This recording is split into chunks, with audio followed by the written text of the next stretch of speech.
Alô, amigos e amigas, esse é o programa Cidadania, que hoje vai analisar e fazer um balanço da atuação da Procuradoria Especial da Mulher aqui do Senado Federal. Nós sabemos que a participação da mulher na sociedade ainda enfrenta uma série de barreiras, obstáculos, marcados por preconceitos, desigualdades, uma série de questões que ainda não foram superadas, apesar de que há um esforço constante na sociedade, nos movimentos feministas organizados, nos partidos políticos, no movimento sindical, para que se desse maior protagonismo às mulheres. E aí vão surgindo instrumentos, como esse, que aqui no Senado Federal visa empoderar a participação das mulheres na política, no Senado Federal, na construção das leis e também no relacionamento do Senado Federal com a sociedade. E para explicar, fazer um balanço, dizer a quantas anda essa atividade, quais os novos desafios que ainda precisam serem superados, nós temos aqui conosco a senadora Vanessa Graziotin, do PCdoB do Amazonas, que é a Procuradora Especial da Mulher aqui do Senado Federal. Obrigado por estar aqui com a gente. Obrigada a você, Beto. Será que nós poderíamos dizer que essa Procuradoria, surgida em março desse ano, ela já apresenta um resultado, mesmo diante da montanha de desafios, um resultado assim, caminhamos, temos coisas a mostrar? Temos sim. Por exemplo? Bastante coisa a mostrar, mas primeiro eu quero só historiar um pouquinho o que você iniciou falando, a luta das mulheres, porque ainda tem muita gente que não entende por que as mulheres se organizam e por que as mulheres lutam, não de agora, já de muito tempo. Nós nos organizamos e nós lutamos porque a sociedade em que a gente vive ainda discrimina a mulher. E os números são simples, os números são autoexplicativos e mostram essa realidade de discriminação que a sociedade impõe, infelizmente, à mulher ainda nos dias atuais. Nós hoje temos o direito de votar, mas o direito do voto feminino ele tem um pouquinho mais de 80 anos. Ele foi conquistado em 1932 e tendo sido consolidado na Constituição de 34, quando tivemos a eleição da primeira deputada federal do Brasil. Então, os homens votam muito antes do que nós, muito antes. E de lá para cá, a gente avalia que a nossa presença no parlamento tem sido, o avanço da nossa presença tem sido muito pequeno. Muito lento. Muito lento. E que isso contrasta com a nossa participação na sociedade e o protagonismo que a mulher tem hoje. Porque hoje a mulher ela é responsável por mais de 40% da produção nacional, mas ainda recebe em torno de 28% a 30% a menos nos salários. Discriminação salarial. Discriminação salarial. A mulher hoje é 51,7% do eleitorado. Mas nós ocupamos menos de 10% das cadeiras no parlamento, contando Câmara de Vereadores, Assembleias Legislativas, Câmara Federal e Senado. Nós ainda acumulamos os afazeres domésticos quase que com exclusividade. Então, isso tudo está errado. Nós precisamos fazer com que a mulher que já trabalha fora também seja desobrigada dentro de casa, com que a mulher garanta um espaço na política brasileira, com que a mulher possa ter o direito a uma ascensão no mercado de trabalho. Porque você pega uma fábrica, em alguns segmentos a mulher é maioria na linha de produção, mas você olha a direção, poucas mulheres estão na direção. Então, por isso que as mulheres já historicamente têm as suas entidades, se organizam através dos movimentos feministas, que é um movimento que não é contra o homem, é um movimento apenas para conscientizar da necessidade da mulher ser reconhecida, a mulher sofrer menos, acumular menos afazeres e dividir mais afazeres com os homens. E com o decorrer do tempo, no Brasil, e tem sido assim em vários países do mundo, a gente tem buscado espaços para institucionalizar a nossa luta. E assim tem sido feito. Lá nos idos da redemocratização do Brasil, final dos anos 70, início dos anos 80, as mulheres conquistaram o Conselho no Brasil, o Conselho Nacional dos Direitos da Mulher. É verdade. Que era o Conselho Nacional da Condição Feminina. Condição Feminina. E logo depois disso, criou-se uma secretaria que hoje o presidente Lula transformou, deu à Secretaria de Políticas para as Mulheres o status de ministério. Então está institucionalizado. Os estados, os municípios têm conselhos, têm secretarias. E no parlamento, a gente tinha apenas a organização da bancada feminina, mas não tínhamos a institucionalização. Em 2009, a Câmara dos Deputados, e à época eu era deputada, nós conseguimos aprovar a Procuradoria da Mulher da Câmara. Então, na Câmara dos Deputados, a presença das mulheres é pouca, mas como o número de parlamentares é grande, 513 deputados, dos quais a média de 40 a 45 mulheres, hoje são 45 mulheres. Então, lá na Câmara tinha a bancada feminina e criou-se a Procuradoria da Mulher. Este ano, a Câmara avançou, criou uma estrutura única que reúne Procuradoria e coordenação da bancada. E essa estrutura é chamada Secretaria da Mulher. E ela tem igualdade com relação às demais secretarias da Câmara também? Não, ela não tem assento à mesa ainda, não tem assento à mesa, mas tem igualdade quanto à estrutura e quanto ao poder de apresentação de projetos, uma série de coisas, só não tem assento à mesa ainda. E ela pode realizar, por exemplo, eventos, audiências, pode, nomear pode, funcionar, pode. tem um corpo técnico. Tem um corpo técnico, exatamente. E aqui no Senado Federal, quando eu cheguei aqui, eu apresentei um projeto de resolução propondo a criação da Procuradoria da Mulher no Senado.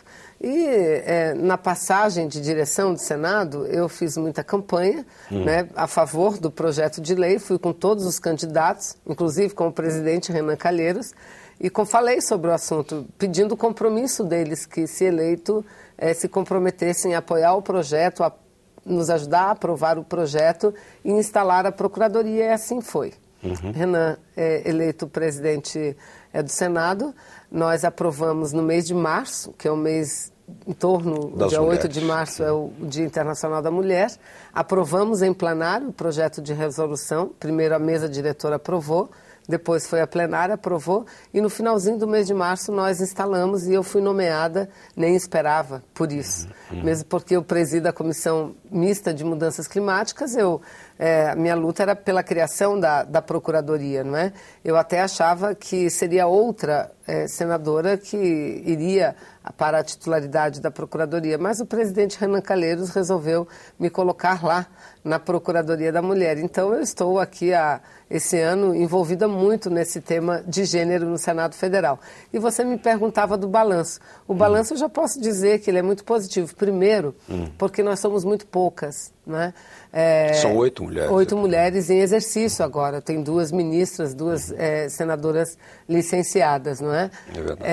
E são 8 em exercício, num colegiado de 81, então não chega a 10%, é quase, um percentual um pouquinho maior do que a Câmara, que são 45 num total de 513, dá 8 e pouco por cento somente, e a média brasileira é essa, é 8,6% se contarmos também as assembleias e as câmaras municipais, um percentual ridículo, eu até diria, ridículo, que não expressa a nação brasileira. Não Nós expressa estamos mal posicionados no mundo? Muito mal, muito mal. Então, a gente desenvolveu fizemos questão de fazer uma solenidade, organizamos uma solenidade na sala de audiências da presidência do Senado, quando o presidente Renan me empossou, aqui esteve a ministra Eleonora, a ministra Miriam Belchior, porque tem gente que acha que tem as mulheres que cuidam só disso e outras cuidam de outras coisas. Não, a presidente Dilma é a primeira mulher a presidir o país,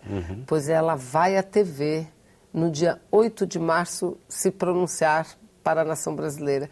E isso é muito importante para a gente. Ela tem dito, por curiosidade, Beto, eu quero aqui chamar a atenção, vamos abrir lá o site do Planalto, né, o blog do Planalto na internet, vocês vão ver logo na capa, na página de abertura já tem lá a mulher, já tem lá o que trata. Nas outras administrações não tínhamos isso, porque a presidente ela não apenas tem a sensibilidade com o país como um todo, mas também com a luta em relação às mulheres. Dia 8 de março, quando eu presidi o Prêmio Bertaluzzi, nós concedemos a ela o Prêmio Bertaluzzi, ela fez questão de vir aqui, foi a primeira vez que ela veio no Senado, do Congresso Nacional, depois de eleita presidenta, foi para receber o Prêmio Bertaluzzi e falar sobre a importância da luta das mulheres, não é? Então, a gente organizou muitos eventos no Outubro Rosa, que é a campanha contra o câncer, contra o câncer do colo de mama. Ajudamos muito a CPMI, que concluiu seus trabalhos. Câncer de mama. O câncer de mama. A CPMI da violência contra as mulheres. Nos organizamos através da Secretaria da Câmara e Procuradoria aqui do Senado, conseguimos com que o Senado aprovasse a maioria dos projetos já encaminhados, inclusive no mês de outubro aprovamos o que prevê a reparação imediata da mama no ato da mastectomia, ou seja, já na cirurgia de extração da mama, né, que é a mastectomia, a lei ela já obriga, a não ser que haja uma indicação contrária, uma indicação médica contrária, se não houver, tem que se fazer a reparação já imediatamente, o que é muito importante para a autoestima das mulheres, porque ela tem a doença no primeiro sofrimento, aí um segundo sofrimento físico não dá, não é? E lançamos também a nossa campanha pelo empoderamento, porque essa é uma luta muito importante, porque quanto maior for a presença da mulher no parlamento, maior serão em maior quantidade nós teremos projetos importantes e maior será a preocupação na construção de uma sociedade mais equilibrada. Então, essa campanha que a gente está desenvolvendo do empoderamento, já concluímos a primeira fase. Beto, a primeira fase foi concluída no dia 5 de outubro e a gente fez campanha na TV Senado, TV Câmara, TV do Governo Federal, TVs das Assembleias Legislativas particulares. Lá no meu estado a gente ganhou o apoio de vários canais de televisão, não é, para divulgar Mulher Tome Partido, chamando a filiação das mulheres nos partidos políticos. E agora, recentemente, há alguns dias, a gente lançou a segunda etapa da campanha, que essa segunda etapa é mais longa. Ela vai até, a gente dá uma parada nela quando começar a campanha eleitoral, que é para não confundir com as eleições, com as campanhas eleitorais das candidaturas. Acaba a eleição, a gente começa tudo de novo. E nós lançamos esse livretozinho, que é um livreto didático. Aí a gente mostra a situação da mulher no Brasil, qual tem sido a eficiência da política de cotas, porque nós temos na lei eleitoral e qual tem uma sido política, a eficiência? Aquilo que no começo nós registramos, muito lenta. A política de cotas começou em 1995 com uma cota de 20% de gênero, ou seja, pelo menos 20% das candidaturas da chapa tinha que ser de gênero diferente. Né? Então, obviamente, que é a cota para mulher, porque a maioria já é homem. Claro. Aí passamos para 25% e agora estamos em 30%. 30% já há bastante tempo. E a evolução tem sido muito pequena. E a gente mostra um gráfico que mostra, eu acho que dá até para acompanhar, mostrando qual tem sido a evolução. Muito lenta demais. Esse livro aqui é acessível a todas as pessoas Tudo que quiserem. já está na internet. Está na internet? E está na internet, na página do Senado, www, está no Senado, está no da Câmara. E a gente coloca lá em bem visível. É permitido a reprodução, porque isso é um estudo que... Exato, para isso mesmo. Esses dados é para serem conhecidos. Agora, senadora, por que, sendo maioria na sociedade, havendo essas políticas de estímulo, é claro que o passado era no sentido contrário, de desestímulo à participação da mulher. Mas já temos 25 anos da Constituição, já superamos a ditadura. Nesse momento, quais são os obstáculos para que a mulher entre mais de cabeça na política? Ainda são vários fatores, né? Um fator, você levantou, apesar de a gente ter a Constituição, um país democrático, enfim, mas a gente traz uma carga cultural de discriminação muito forte. Muito forte, porque você sabe que a discriminação da mulher, ou seja, a opressão do homem sobre a mulher, não é uma questão histórica. Teve um período da humanidade, da história da humanidade, que a mulher ela tinha um poder de mando, de direção, claro, e um respeito até maior do que os homens. Claro. Mas isso lá atrás. Isso lá, exatamente, havia a sociedade era matriarcal porque os homens, mulheres viviam, os seres humanos viviam em clãs, claro, não é, de uma forma assim muito rudimentar, não dominavam a natureza, não é? E a mulher sabia quem eram os filhos, que os filhos eram filhos dela. Os homens não sabiam exatamente de quem eram os filhos. Então, as crianças cresciam, se desenvolviam respeitando muito a figura da mãe. Então, a mãe tinha um poder sobre o clã muito forte. Até que o homem passou a dominar a natureza, começou a produzir excedentes, e a partir do momento em que ele produziu excedentes, ele começou a ter posses. Aí já, quando brigava uma clã com outra, ao invés dele matar o inimigo, ele já escravizava o inimigo para produzir para ele, porque ele dominava a técnica da produção. Claro. Ele dominava. Então, ele escravizou o homem, escravizou o próprio homem, e no mesmo momento escravizou a mulher. Confinou a mulher nas 4 paredes do lar. E depois organizou para que ele tivesse a certeza de que aquele filho que nasceria seria o filho dele. Seria o filho dele. Então, toda a origem da família, da propriedade privada. Exatamente, a origem do Estado, da família e da propriedade privada. Essa é uma questão, exatamente, essa é uma questão científica, não há o que negar. Então, toda aquela divisão de trabalho que se tinha, um respeito mútuo, mesmo a mulher tendo, a sociedade sendo matriarcal, não há nenhum registro de que a mulher explorasse os homens, não. Mas o homem, sim, passou a explorar a mulher nesse período. Aí vieram, a evolução da sociedade começou a vir, a Primeira Guerra, a Segunda Guerra, a mulher vivia em casa, a atribuição da mulher era cuidar da casa, do marido e dos filhos, era basicamente isso. A mulher não podia estudar, a mulher não podia se profissionalizar, a mulher não votava, a mulher era vista e tratada como a propriedade do homem. Não é? O ser feminino era a propriedade do ser masculino, primeiro do pai e depois do esposo. Aliás, vale lembrar que o direito de voto feminino surgiu antes no Brasil, do que na França, por exemplo. Do que na França, mas aí tem outros países que conquistaram antes também, não é? Mas surgiu tardiamente, né? O Brasil, se vota no Brasil, antes ainda da República. Desde que nós éramos colônia, já se votava para os conselhos municipais, mas a mulher não. O direito ao voto no Brasil veio só em 1932. Por quê? Porque era isso. Exatamente, a mulher ficava lá confinada. Essa era cuidar do marido, dos filhos, e a vontade, o desejo da mulher era expressa pela opinião masculina, pelo pai ou pelo marido posteriormente. Essa secundarização está ainda impregnada na história e na cultura. Aí veio a Revolução Industrial, o processo produtivo passou a necessitar da mão de obra feminina, foi que a mulher saiu das 4 paredes de casa e foi trabalhar fora. Mas com salário mais baixo. Com salários mais baixos. E não se livrou até hoje das tarefas domésticas, nunca. Então a mulher foi exigido trabalho fora. Hoje 38% das famílias brasileiras são providas por mulheres, são chefiadas por mulheres. 38%. Mas mesmo aquelas onde elas não chefiam, onde elas dividem, né,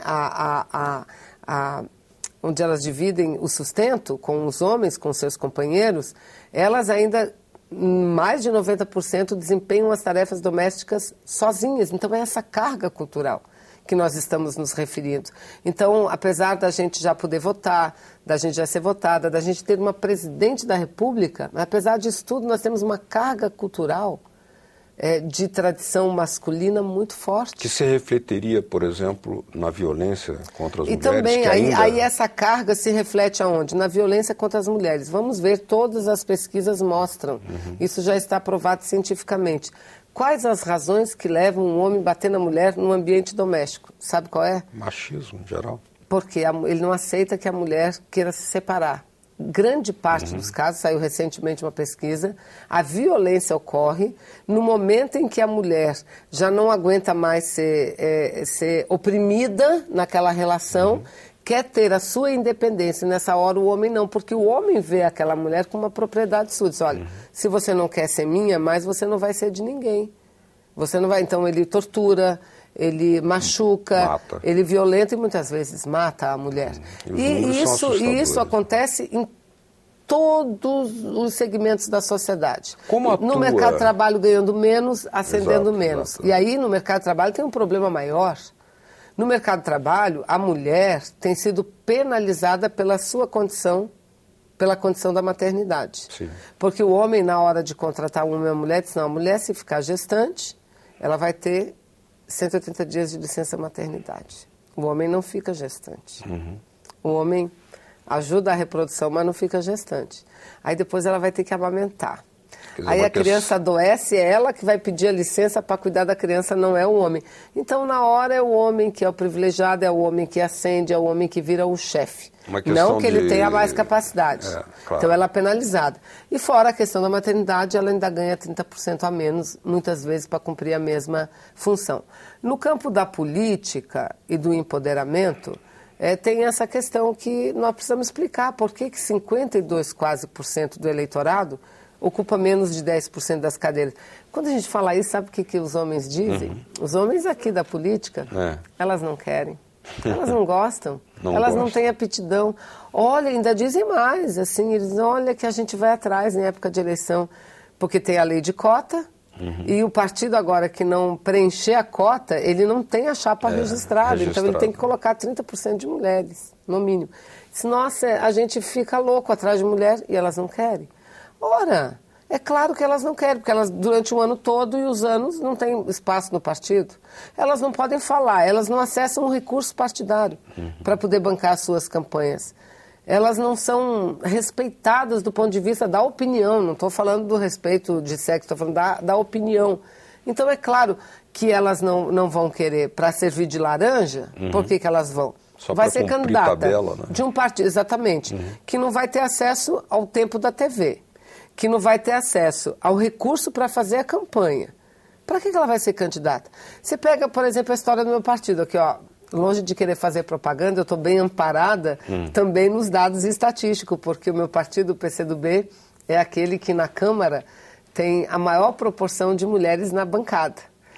Porque foram eleitos 15 deputados na última eleição, e dos 15, 6 mulheres. O que significa 40%. 40% quase, de mulheres na bancada. É a maior proporção do Brasil, é o do PCdoB. E nós temos agora uma cota de 30% também para algo de direção e tudo mais. Mas essa cota que a gente tem agora é muito recente, foi aprovado no penúltimo congresso do partido. Sem ser esse último que aconteceu esse ano, no anterior. Antes disso, nós não tínhamos cota. E por que tem 60% de mulheres?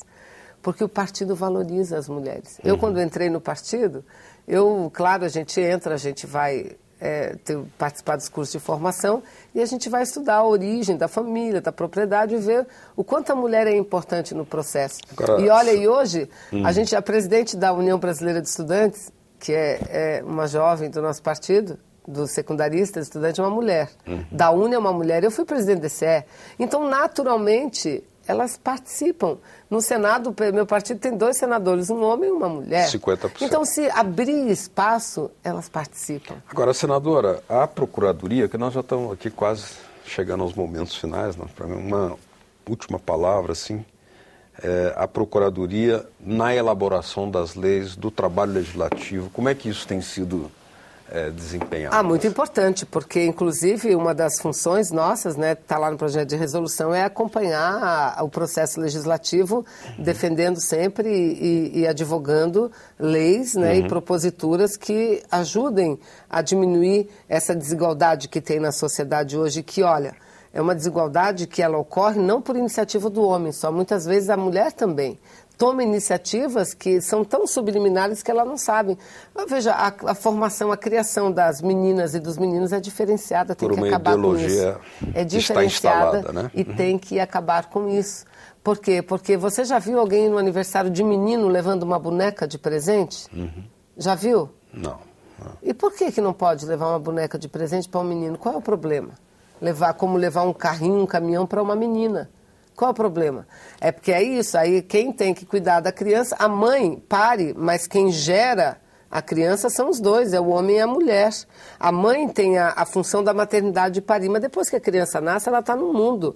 A obrigação de cuidar daquela criança não é só da mãe. O pai não tem leite para amamentar, a mãe tem. Mas quem que tem que ensinar a tarefa da escola não é só a mãe, é o pai também, não é? Então, a limpeza da casa, lavar a roupa, tudo isso tem que dividir. Então, o acompanhamento também. Agora eu quero dizer que a gente já fecha o ano vitorioso. Primeiro, por essa quantidade de projetos que nós conseguimos aprovar, sobretudo no enfrentamento da violência. Segundo, nessa mini-reforma eleitoral, e aqui a gente apresenta caminhos, claro, essa é uma questão partidária, e a bancada feminina é multipartidária, nós não temos um partido, não é só um partido. Claro. Uma é do PP, a outra é do PCdoB, a outra é do PT, a outra é do PR, PMDB e assim por diante, não é? Então, nós não podemos tomar partido do ponto de vista de defender esse tipo de reforma ou aquele, mas nós sabemos, através dos estudos científicos, que os países que mudaram a realidade, tipo a Argentina, rapidamente, foi porque promoveu uma reforma eleitoral. Passou a estabelecer votação em lista e com a lista com alternância. Um homem e uma mulher, um homem e uma mulher. Esse é o tipo de cota deles, diferente do nosso. Aí a Argentina tem mais de 30% de mulheres hoje no parlamento. Mas a última lei importante que nós aprovamos foi a lei incluída na mini-reforma eleitoral, que determina que o Tribunal Superior Eleitoral, nos anos eleitorais, no período compreendido de março a junho do ano eleitoral, março a junho, primeiro semestre, poderá desenvolver campanhas educativas visando uma maior participação das mulheres. Fomos ao ministro Marco Aurélio de Mello, presidente do TSE, que nos recebeu muito bem e se comprometeu conosco em desenvolver esta campanha institucional já nesse primeiro semestre de 2014. Ou seja, a gente que está acostumado a ver a campanha do TSE pelo voto limpo, pelo voto da juventude, nós vamos ver a campanha do TSE mostrando a importância da participação das mulheres na política brasileira também. Senadora, então eu gostaria de pedir à senhora aqui estabelecer conosco o compromisso de voltar, porque são tantos temas que ainda precisam ser abordados que nessa entrevista não houve tempo suficiente para a gente contar e a senhora relatar os outros temas da Procuradoria Especial das Mulheres. E você quer ver que luta bonita é essa, que muita gente não compreende, secundariza até a importância dessa luta, mas pega o exemplo da Michelle Bachelet, reeleita não, ela foi eleita, lá não tem reeleição, aí voltou a ser eleita agora de novo, para a presidência do Chile, mas o período em que ela ficou fora da presidência foi presidente do Chile, saiu da presidência e foi ser o quê? Presidente da ONU Mulheres, presidenta da ONU Mulheres, e agora sai da ONU Mulheres e vai presidir novamente o Chile.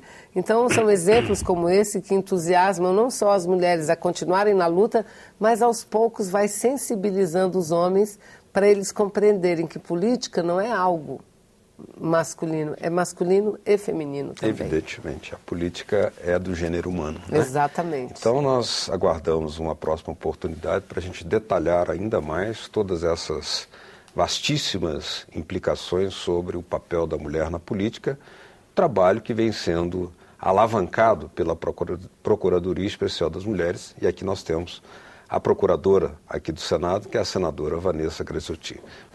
Muito obrigado a vocês de casa que nos acompanharam. Vocês podem usar esse telefone que está aí na telinha, o 0800 61 2211, para nos dar ideias, dicas, sugestões ou críticas ao nosso trabalho para que sejam aproveitadas aqui na elaboração das pautas.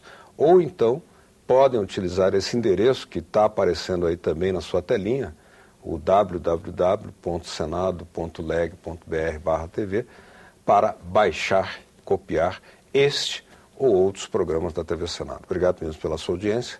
Até o próximo Cidadania.